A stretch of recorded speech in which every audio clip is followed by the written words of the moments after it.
ಓಂ ನಮಃ ಶಿವಾಯ್. ಭಾರತ್ ಮಾತಾ ಶಿವಶಕ್ತಿ ಅವತಾರ ಪಿತಾಶ್ರೀ ಬ್ರಹ್ಮ ಬಾಬಾರವರ ವಾಣಿ. ಓಂ.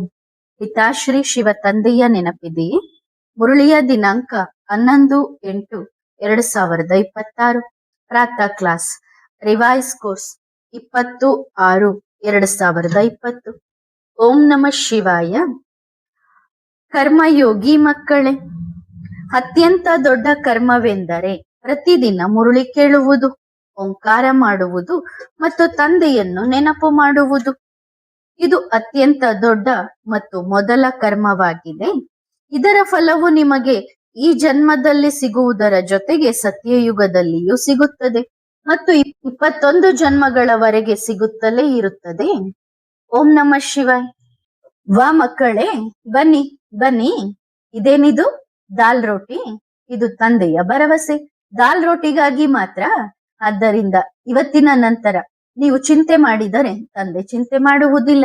ಇದನ್ನು ಮೊದಲೇ ಹೇಳುತ್ತಿದ್ದೇನೆ. ಒಂದು, ನೀವೇ ಚಿಂತೆ ಮಾಡಿ ಅಥವಾ ತಂದೆಗೆ ಚಿಂತೆ ಮಾಡಲು ಬಿಡಿ. ನಾವು ತಂದೆಗಿಂತಲೂ ಚೆನ್ನಾಗಿ ಮಾಡಬಲ್ಲೆವು ಎಂದು ಮಕ್ಕಳು ಯೋಚಿಸುತ್ತಾರೆ. ಹಾಗಿದ್ದರೆ ಮಾಡಿ ತೋರಿಸಲಿ. ನಾವು ತಂದೆಗಿಂತಲೂ ಚೆನ್ನಾಗಿ ಭಾಷಣ ಮಾಡುತ್ತೇವೆ ಎಂದು ಕೆಲವರು ಹೇಳುತ್ತಾರೆ. ಒಳ್ಳೆಯದು. ಮಾಲ್ ಯಾರದು? ಮಾಲು ಯಾರದ್ದು? ಭಾಷಣ ಮಾಡುತ್ತೀರಿ, ಆದರೆ ಮಾರಾಟ ಮಾಡುತ್ತಿರುವುದು ಯಾರದ್ದನ್ನು? ತನ್ನ ಸ್ವಂತ ಮಾಲನ್ನು ಮಾರಾಟ ಮಾಡಿ ತೋರಿಸಲಿ ಮತ್ತು ತನ್ನ ಸ್ವಂತ ಕೀರ್ತಿಯನ್ನು ಮಾಡಿ ತೋರಿಸಲಿ. ಆದ್ದರಿಂದ ತಂದೆಗಿಂತ ಮಿಗಿಲಾದದ್ದು ಯಾವುದೂ ಇಲ್ಲ. ಸರಿ ತಾನೆ?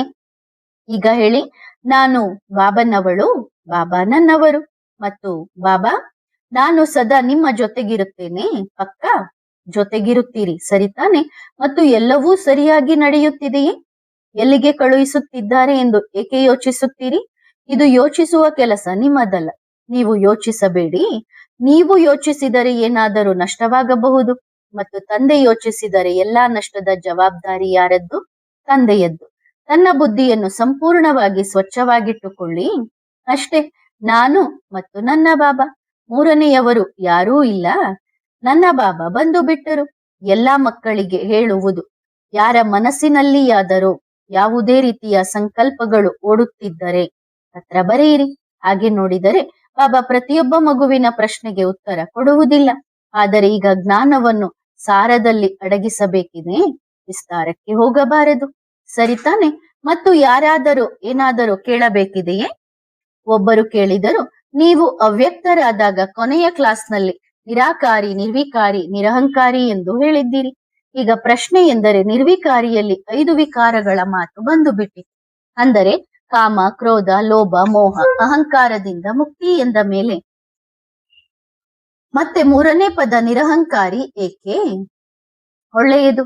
ನಿರಾಕಾರಿ ಎಂದರೇನು? ನಾನು ಆತ್ಮ, ಬಿಂದು ಸ್ವರೂಪ.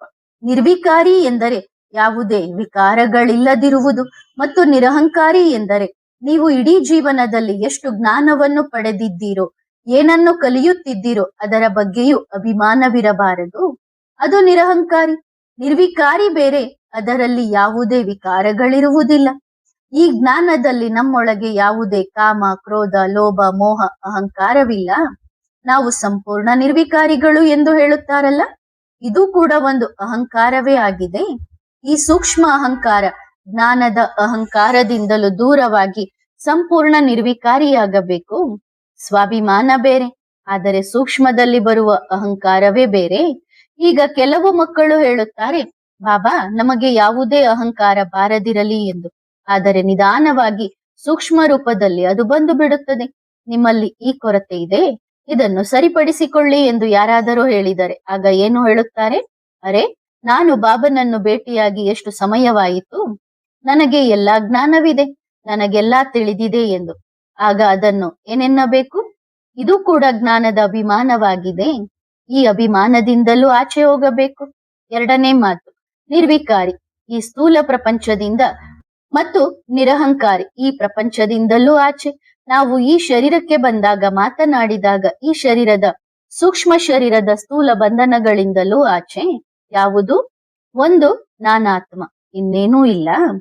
ಒಬ್ಬರು ಕೇಳಿದರು, ಬ್ರಹ್ಮ ಮತ್ತು ನಿಮಗೆ ತಾವು ರಾಧೆ ಮತ್ತು ನೀವು ಕೃಷ್ಣ ಎಂದು ತಿಳಿದು ಬಂದಂತೆ ಪ್ರತಿಯೊಂದು ಆತ್ಮಕ್ಕೂ ತನ್ನ ಭವಿಷ್ಯದ ಜೀವನ ಸಂಗಾತಿ ಯಾರಾಗುತ್ತಾರೆ ಎಂದು ತಿಳಿದು ಬರುತ್ತದೆಯೇ?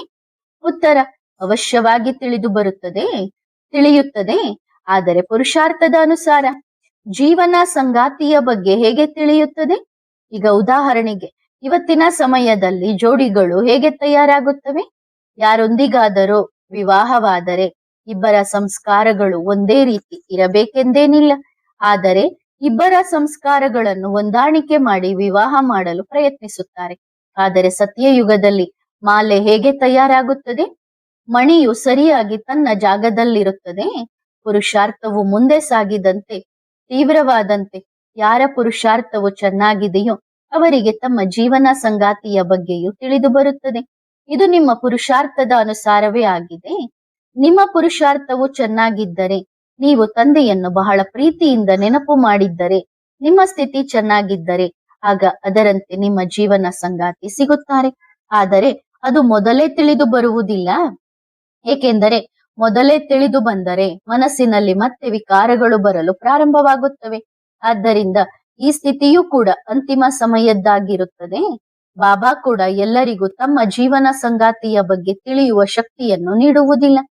ಈ ಮಗು ಏನೇ ಮಾಡಿದರೂ ಸೇವೆಯ ಅರ್ಥವಾಗಿಯೇ ಮಾಡುತ್ತದೆ ಎಂದು ಬಾಬಾ ಯಾರನ್ನು ಚೆನ್ನಾಗಿ ತಿಳಿದಿದ್ದಾರೋ ಅವರಿಗೆ ಮಾತ್ರ ಆ ಶಕ್ತಿ ಸಿಗುತ್ತದೆ. ಇಲ್ಲದಿದ್ದರೆ ಅಂತಿಮ ಸಮಯದ ಕೆಲವು ಕ್ಷಣಗಳಲ್ಲಿ ಮಾತ್ರ ಆ ಶಕ್ತಿ ಸಿಗುತ್ತದೆ. ಆಗ ವಿಷಯ ತಿಳಿದರೂ ಯಾವುದೇ ವಿಕಾರಗಳು ಬರುವ ಅವಕಾಶವೇ ಇರುವುದಿಲ್ಲ. ಒಬ್ಬರು ಕೇಳಿದರು, ಬಾಬಾ, ಮನಸ್ಸನ್ನು ಹೇಗೆ ಸ್ವಚ್ಛಗೊಳಿಸುವುದು? ಉತ್ತರ: ಮನೆಯನ್ನು ಹೇಗೆ ಸ್ವಚ್ಛಗೊಳಿಸುತ್ತೀರಿ? ನೋಡಿ, ನನ್ನ ಬಾಬಾ ಮತ್ತು ನಾನು ಇವರಿಬ್ಬರು ಒಂದು ಪೊರಕೆ ಮತ್ತು ಒಂದು ಸಾಬೂನು ಇದ್ದಂತೆ. ನನ್ನ ಬಾಬನಿಂದ ಅಂತಹ ಒಂದು ಕಾರಂಜಿ ಹೊರಹೊಮ್ಮುತ್ತಿದೆ. ಅದು ಆತ್ಮನಾದ ನನಗೆ ಚೆನ್ನಾಗಿ ಸಾಬೂನು ಹಚ್ಚಿ ಸ್ವಚ್ಛಗೊಳಿಸುತ್ತಿದೆ. ಮತ್ತು ಆತ್ಮನಾದ ನನ್ನ ಎಲ್ಲಾ ಕೊಳೆ ತೊಳೆದು ಹೋಗಿದೆ. ಮತ್ತು ಕೊಳೆ ಎಂದರೇನು? ಮೊದಲು ಕೊಳೆಯನ್ನು ತಿಳಿದುಕೊಳ್ಳಿರಿ. ಒಂದು ಕೊಳೆ ಎಂದರೆ ಮೊದಲನೆಯದಾಗಿ ಯಾವ ಯಾವ ಕೆಟ್ಟ ಗುಣಗಳು. ಯಾರಿಗಾದರೂ ದುಃಖ ಕೊಡುವುದು ಒಂದು ಕೊಳೆ, ಅಹಂಕಾರ ಪಡುವುದು ಒಂದು ಕೊಳೆ, ದೃಷ್ಟಿ ವೃತ್ತಿಯನ್ನು ಸರಿಯಾಗಿ ಇಟ್ಟುಕೊಳ್ಳದಿರುವುದು ಒಂದು ಕೊಳೆ. ಕೊಳೆ ಎಂದರೇನು? ಯಾರದ್ದಾದರೂ ಮೋಹದಲ್ಲಿ ಸಿಲುಕಿಕೊಳ್ಳುವುದು ಕೊಳೆ. ಎಲ್ಲಕ್ಕಿಂತ ದೊಡ್ಡ ಕೊಳೆ ಎಂದರೆ ತನ್ನನ್ನು ಶರೀರ ಎಂದು ತಿಳಿದುಕೊಳ್ಳುವುದು. ಯಾವ ದಿನ ನಿಮ್ಮನ್ನು ನೀವು ಆತ್ಮ ಎಂದು ಅನುಭವ ಮಾಡುತ್ತೀರೋ, ಆತ್ಮ ಎಂದು ತಿಳಿಯಲು ಪ್ರಾರಂಭಿಸುತ್ತೀರೋ, ಅಂದು ನಿಮ್ಮ ದೊಡ್ಡ ಕೊಳೆ ನಾಶವಾಗುತ್ತದೆ. ನೀವು ಸ್ವಚ್ಛವಾಗುತ್ತೀರಿ. ಮತ್ತು ಕೊಳೆ ಯಾವಾಗ ನಾಶವಾಗುತ್ತದೆ? ನನ್ನ ಬಾಬಾ ಎಂದು ಹೇಳಿದಾಗ. ನನ್ನ ಬಾಬಾ ಎಂದ ಕೂಡಲೇ ಬಾಬನ ಗುಣಗಳು ನೆನಪಿಗೆ ಬರುತ್ತವೆ. ನನ್ನ ಬಾಬಾ ಹೇಗೆ ಕಾಣುತ್ತಾರೆ? ಬಿಂದು, ಸೂಕ್ಷ್ಮವಾಗಿದ್ದಾರೆ. ಹಾಗಿದ್ದರೆ ಆತ್ಮನಾದ ನಾನು ಕೂಡ ಹೇಗೆ? ಸೂಕ್ಷ್ಮ. ನನ್ನ ಬಾಬಾ ಏನು ಮಾಡುತ್ತಾರೆ? ಪ್ರೇಮದ ಸಾಗರವಾಗಿದ್ದಾರೆ. ಹಾಗಿದ್ದರೆ ಆತ್ಮನಾದ ನಾನು ಕೂಡ ಯಾರು? ಮಾಸ್ಟರ್, ಪ್ರೇಮ ಸ್ವರೂಪ. ನನ್ನ ಬಾಬಾ ಸಾಗರ, ನಾನು ಮಾಸ್ಟರ್. ಎಲ್ಲಾ ಗುಣಗಳನ್ನು ಅಳವಡಿಸಿಕೊಳ್ಳಿ. ಕಾಪಿ ಮಾಡುತ್ತಾರಲ್ಲ, ಹಾಗೆ. ತಿಳಿದಿದೆಯೇ ಕಾಪಿ ಹೇಗೆ ಮಾಡುತ್ತಾರೆ? ಒಂದು ಚಿತ್ರ ಬಿಡಿಸಲು ಹೇಳಿದರೆ ಅದನ್ನು ಎದುರಿಗೆ ಇಟ್ಟುಕೊಂಡು ಚಿತ್ರ ಬಿಡಿಸುತ್ತಾರಲ್ಲವೇ? ಅದು ಹೇಗಿದೆಯೋ ಅಂತಹ ಗುಣಗಳನ್ನು ಅದರಲ್ಲಿ ಇಳಿಸುತ್ತಾರೆ. ಒಂದು ಚಿತ್ರವು ಶರೀರದ್ದಾಗಿದೆ. ಆದರೆ ನಾವು ಬಾಬನ ಚರಿತ್ರೆಯನ್ನು ಕಾಪಿ ಮಾಡಬೇಕು, ಚಿತ್ರವನ್ನಲ್ಲ. ಚಿತ್ರವೇನಿದೆ? ಒಂದು ಬಿಂದು. ಆದ್ದರಿಂದ ಚರಿತ್ರೆ ಬಂದ ಕೂಡಲೇ ಅಂತಹ ಚಿತ್ರವು ತಾನಾಗಿಯೇ ಕಾಣತೊಡಗುತ್ತದೆ. ನಾನು ಆತ್ಮ. ಈ ಚಿತ್ರವು ಅಲ್ಪಕಾಲದ್ದೇ. ಆದರೆ ನಾನು ಹೇಗಿದ್ದೇನೆ? ನಾನು ಪ್ರೇಮ ಸ್ವರೂಪಳಾಗಿದ್ದೇನೆ. ನಾನು ಸುಖ ನೀಡುವವಳಾಗಿದ್ದೇನೆ. ಇದು ಅತ್ಯಂತ ಮುಖ್ಯವಾದ ವಿಷಯ, ಸರಿತಾನೆ? ಒಬ್ಬರು ಕೇಳಿದರು, ಈಗಿನ ಪ್ರಪಂಚದಲ್ಲಿರುವ ಅಡ್ವಾನ್ಸ್ ಪಾರ್ಟಿಯ ಆತ್ಮಗಳು ದೇವತೆಗಳಿಗೆ ಜನ್ಮ ನೀಡಲು ನಿಮಿತ್ತರಾಗುತ್ತಾರಲ್ಲವೇ? ಆ ಇಬ್ಬರು ಆತ್ಮಗಳಿಗೆ ತಾವು ನಿಮಿತ್ತರು ಎಂದು ಹೇಗೆ ತಿಳಿಯುತ್ತದೆ? ದೇವತೆಗಳಿಗೆ ಜನ್ಮ ನೀಡುವ ಆತ್ಮಗಳು ಲೌಕಿಕದಲ್ಲಿಯೂ ಪತಿ ಪತ್ನಿಯಾಗಿರುತ್ತಾರೆಯೇ? ಖಂಡಿತವಾಗಿಯೂ ಇಲ್ಲ. ಇದು ಎಲ್ಲರ ಬಗ್ಗೆಯೂ ಹೇಳುತ್ತಿಲ್ಲ. ಆದರೆ ಎಲ್ಲರೂ ಹಾಗೆ ಪತಿ ಪತ್ನಿಯರಾಗಿರುವುದಿಲ್ಲ. ಹೌದು, ಅದರಲ್ಲಿಯೂ ಕೆಲವರು ಹಾಗೆ ಇರುತ್ತಾರೆ. ಈಗ ಪ್ರಾರಂಭವಾಗುವಾಗ ಆರಂಭದಲ್ಲಿಯೂ ಕೆಲವು ಆತ್ಮಗಳು ಹಾಗೆಯೇ ಜನ್ಮ ನೀಡುತ್ತವೆ, ಪತಿ ಪತ್ನಿಯಾಗಿ ಅಲ್ಲ. ಆದರೆ ಈಗ ಹೆಚ್ಚಾಗಿ ಇಲ್ಲ, ಮೆಜಾರಿಟಿ ಆಗಿ ಇರುವುದಿಲ್ಲ. ಶ್ರೀಕೃಷ್ಣನ ಜೊತೆಗಿರುವ ಆತ್ಮಗಳು ಯಾರಿದ್ದಾರೋ ಅವರು ಸಮಾಜವನ್ನು ನೋಡಿ ತಮ್ಮನ್ನು ಅಂತಹ ಬಂಧನದಲ್ಲಿ ಕಟ್ಟಿಕೊಳ್ಳುತ್ತಾರೆ. ಆದರೆ ಸತ್ಯಯುಗದ ಬಗ್ಗೆ ಹೇಳುತ್ತಿರುವುದು ಸ್ವಯಂವರದ ನಂತರ ಯಾವ ದೇವಿ ದೇವತೆಗಳಿದ್ದಾರೋ, ಯಾರು ದೇವಿ ದೇವತೆಗಳಿಗೆ ಜನ್ಮ ನೀಡುತ್ತಾರೋ ಅವರು ಪತಿ ಪತ್ನಿಯರೇ ಆಗಿರುತ್ತಾರಲ್ಲವೇ? ನೋಡಿ, ಪರಿವರ್ತನೆಯಾದಾಗ ವಿರೋಧ ಉಂಟಾಗುತ್ತದೆ ಎಂದು ಹೇಳುತ್ತಾರಲ್ಲ. ಈಗ ಪರಿವರ್ತನೆಯಾಗುವ ಸಮಯ ಬಂದಾಗ ಪ್ರತಿಯೊಂದು ವಿಷಯಕ್ಕೂ ವಿರೋಧ ಉಂಟಾಗುತ್ತದೆ. ಒಳ್ಳೆಯತನ ಬಂದಾಗ ಕೆಟ್ಟದ್ದು ವಿರೋಧಿಸುತ್ತದೆ, ಮತ್ತು ಕೆಟ್ಟದ್ದು ಬಂದಾಗ ಒಳ್ಳೆಯತನ ವಿರೋಧಿಸುತ್ತದೆ. ದ್ವಾಪರ ಯುಗದಲ್ಲಿ ಕೆಟ್ಟದ್ದು ಬಂದಾಗ ಒಳ್ಳೆಯತನವು ವಿರೋಧಿಸಿತು. ಅದು ಇಲ್ಲಿಯವರೆಗೂ ಇದೆ.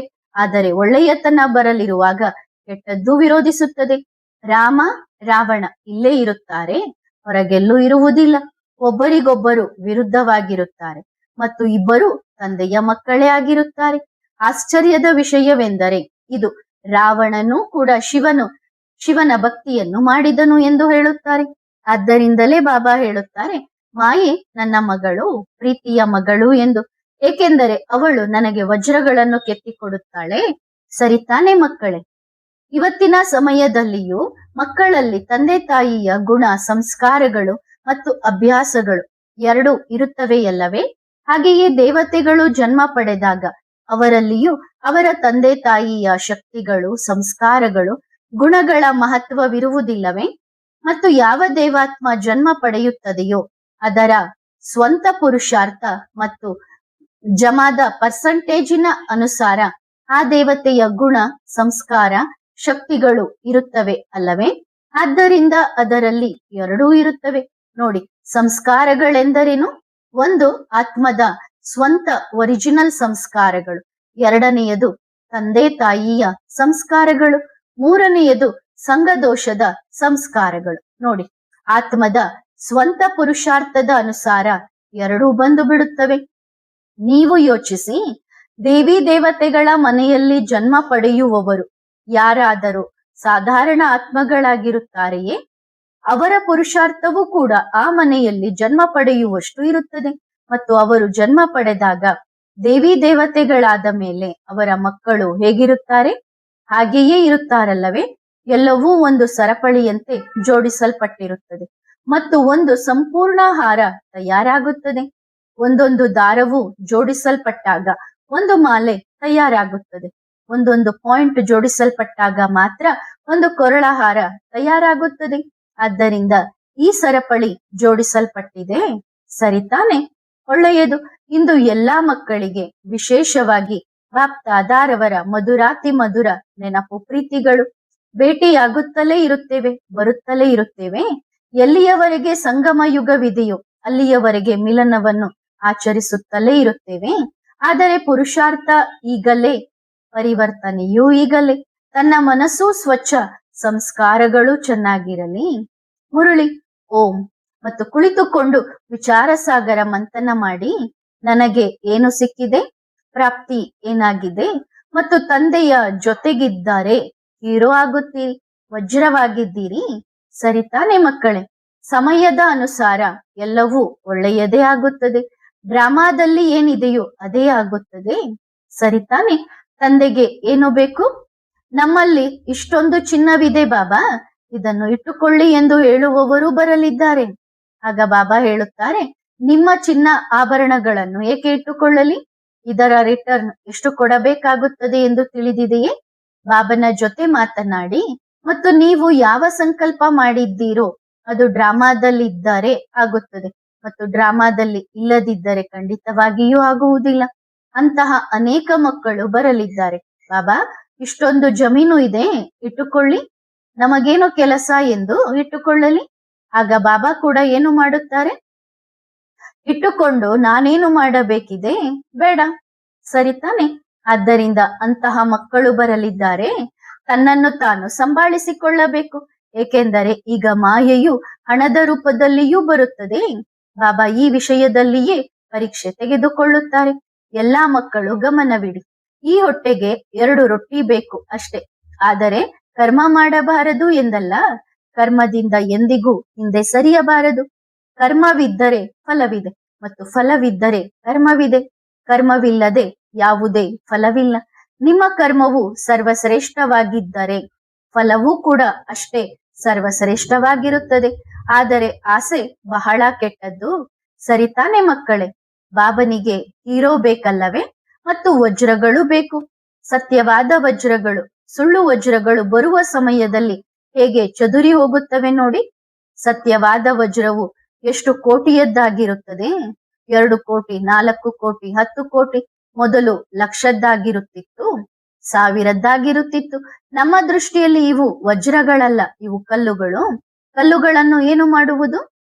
ನಮ್ಮ ಸಂಸ್ಕಾರಗಳೇ ವಜ್ರಗಳು ಎಂದು ನಮಗೆ ತಿಳಿದಿರುವಾಗ ಮತ್ತು ಒಬ್ಬ ನಮ್ಮ ಬಾಬಾ ಮತ್ತು ನಾವೇ ವಜ್ರಗಳು, ಸತ್ಯವಾದ ವಜ್ರಗಳು ಎಂದ ಮೇಲೆ ಕಲ್ಲುಗಳನ್ನು ನಾವೇನು ಮಾಡುತ್ತೇವೆ? ಯಾವುದಕ್ಕೂ ಕೆಲಸಕ್ಕೆ ಬರುವುದಿಲ್ಲ. ಹೌದು, ಕುಟುಂಬ ನಡೆಯುವಷ್ಟು ಕೆಲಸ ಮಾಡಿ. ತಂದೆಯ ಮನೆ ನಡೆಯುತ್ತಿದೆ ಅಷ್ಟೇ, ಹಸಿವಿನಿಂದಂತೂ ಸಾಯುತ್ತಿಲ್ಲವಲ್ಲ. ಬಟ್ಟೆ ಸಿಗುತ್ತಿದೆ ತಾನೆ, ತಿನ್ನಲು ಸಿಗುತ್ತಿದೆ ತಾನೆ, ಅಷ್ಟೇ ಸಾಕು. ತನ್ನ ಕರ್ಮದಿಂದ ಹಿಂದೆ ಸರಿಯಬೇಡಿ, ಅವಶ್ಯವಾಗಿಯೂ ಬೇಡ. ನೋಡಿ, ಎಲ್ಲಕ್ಕಿಂತ ದೊಡ್ಡ ಕರ್ಮವೆಂದರೆ ಪ್ರತಿದಿನ ಮುರುಳಿ ಕೇಳುವುದು, ಓಂಕಾರ ಮಾಡುವುದು ಮತ್ತು ತಂದೆಯನ್ನು ನೆನಪು ಮಾಡುವುದು. ಇದು ಅತ್ಯಂತ ದೊಡ್ಡ ಮತ್ತು ಮೊದಲ ಕರ್ಮವಾಗಿದೆ.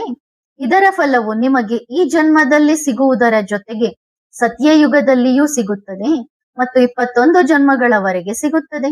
ಮತ್ತು ಸ್ಥೂಲ ಸಂಪಾದನೆಯನ್ನು ಮಾಡಿ, ಬೇಡ ಎನ್ನುವುದಿಲ್ಲ, ಮಾಡಿರಿ, ಆದರೆ ಟೆನ್ಷನ್ ನಲ್ಲಿ ಬಂದು ಮಾಡಬೇಡಿ.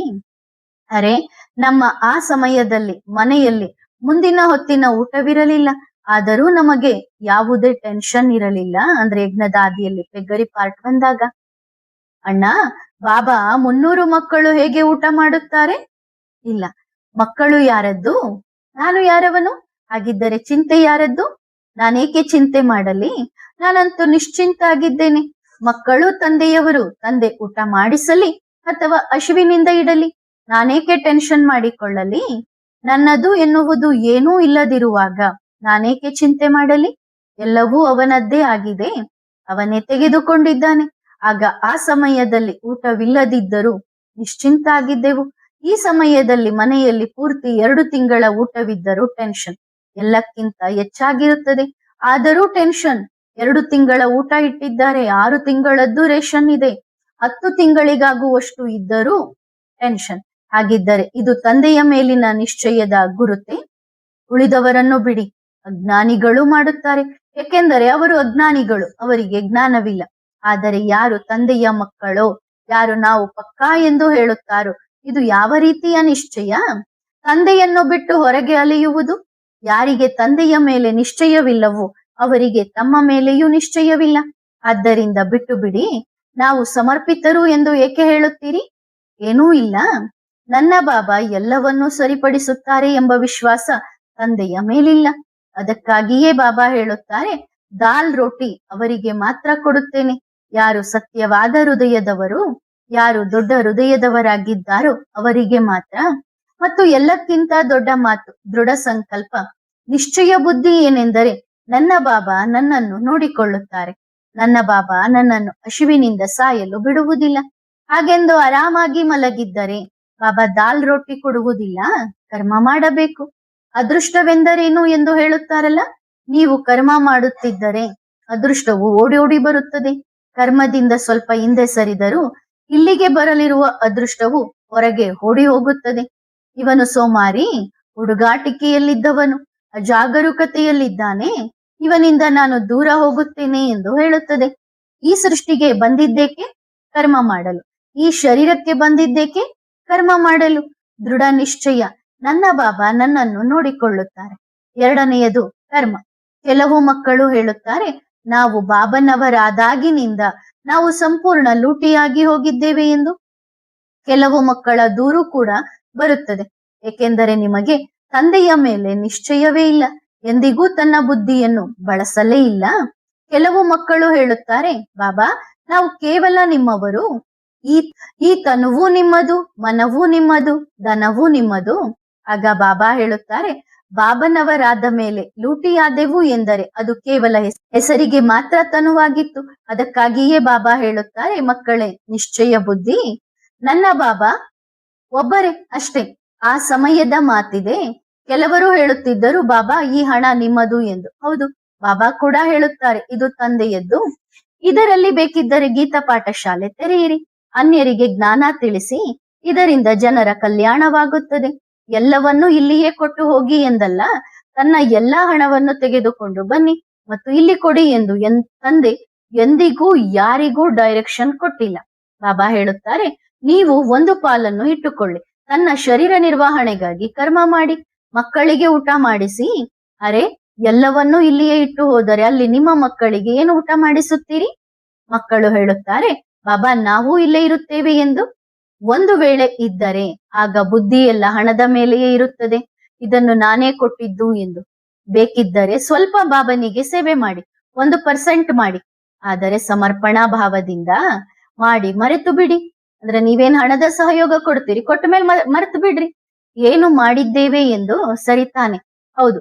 ಆದರೆ ಯಾರಿಗೆ ಮಕ್ಕಳಿಲ್ಲವೋ ಅವರು ಹೇಳುತ್ತಾರೆ, ಬಾಬಾ ನಮ್ಮ ಹತ್ತಿರ ಏನೂ ಇಲ್ಲ, ನಾನು ಸಫಲ ಮಾಡಲು ಬಯಸುತ್ತೇವೆ ಎಂದು. ಆಗ ಅವರ ಮಾತು ಬೇರೆ. ಮಕ್ಕಳನ್ನು ಬಿಟ್ಟು ಎಲ್ಲವನ್ನು ಹೀಗೆಯೇ ಕೊಟ್ಟರೆ ಏನಾಗುತ್ತದೆ? ಇದು ಪುಣ್ಯವಾಗುವುದಿಲ್ಲ. ಮಕ್ಕಳನ್ನಂತೂ ಬಿಟ್ಟು ಬಿಟ್ಟರು. ಆದರೆ ಕೆಲವು ಮಕ್ಕಳು ಹೇಳುತ್ತಾರೆ, ಬಾಬಾ ನೀವು ಕೂಡ ಹಾಗೆಯೇ ಮಾಡಿದಿರಲ್ಲ ಎಂದು. ತಂದೆ ಬಂದಿದ್ದಾರೆ, ಇಷ್ಟೊಂದು ದೊಡ್ಡ ವಿಶ್ವದ ಮಾಲೀಕರನ್ನಾಗಿ ಮಾಡುತ್ತಿದ್ದಾರೆ, ಹಾಗಿದ್ದರೆ ಏನೂ ಮಾಡುವುದಿಲ್ಲ. ಮತ್ತು ತಂದೆ ಆಫರ್ ಕೊಟ್ಟರು, ಎಲ್ಲರಿಗೂ ಅವಕಾಶ ನೀಡಿದರು, ಪ್ರತಿಯೊಂದು ಆತ್ಮಕ್ಕೂ. ಕುಟುಂಬವನ್ನು ಬಿಡಲಿಲ್ಲ, ಕುಟುಂಬವನ್ನು ಜೊತೆಯಲ್ಲಿ ಕರೆದುಕೊಂಡು ಹೋದರು. ಆದರೆ ಕುಟುಂಬವೇ ಬಿಟ್ಟು ಹೋಗುತ್ತಿದ್ದರೆ ಏನು ಮಾಡುವುದು? ನಾವು ಬಿಡಲಿಲ್ಲ, ಅವಶ್ಯವಾಗಿ ಯಾರನ್ನೂ ಬಿಡಲಿಲ್ಲ. ಬೇಕಿದ್ದರೆ ನಮ್ಮನ್ನು ಎಲ್ಲರೂ ಬಿಟ್ಟಿರಬಹುದು, ಹಸಿವಿನಿಂದಂತೂ ಸಾಯಲು ಬಿಡಲಿಲ್ಲ. ಇರಲಿ ಅಥವಾ ಹಸಿವಿನಿಂದ ಸಾಯಲಿ. ಒಂದು ವೇಳೆ ಹೆಚ್ಚು ಆಸೆ ಪಟ್ಟರೆ ಯಾರಾದರೂ ಹೊರಗೆ ಹೋಗಿ ಸಂಪಾದಿಸಲಿ, ಹೊರಗೆ ಹೋಗಿ ತಿನ್ನಲಿ. ಹೊಟ್ಟೆ ಏನು ಕೇಳುತ್ತದೆ? 2 ರೊಟ್ಟಿಯನ್ನೇ ತಾನೇ ಕೇಳುತ್ತದೆ. ಒಳ್ಳೆಯದು ಮಕ್ಕಳೇ, ಸರಿ ತಾನೆ? ಮತ್ತೆ ಭೇಟಿಯಾಗೋಣ. ಎಲ್ಲಾ ಮಕ್ಕಳಿಗೆ ಮಧುರ ಮಧುರ ನೆನಪು ಪ್ರೀತಿಗಳು.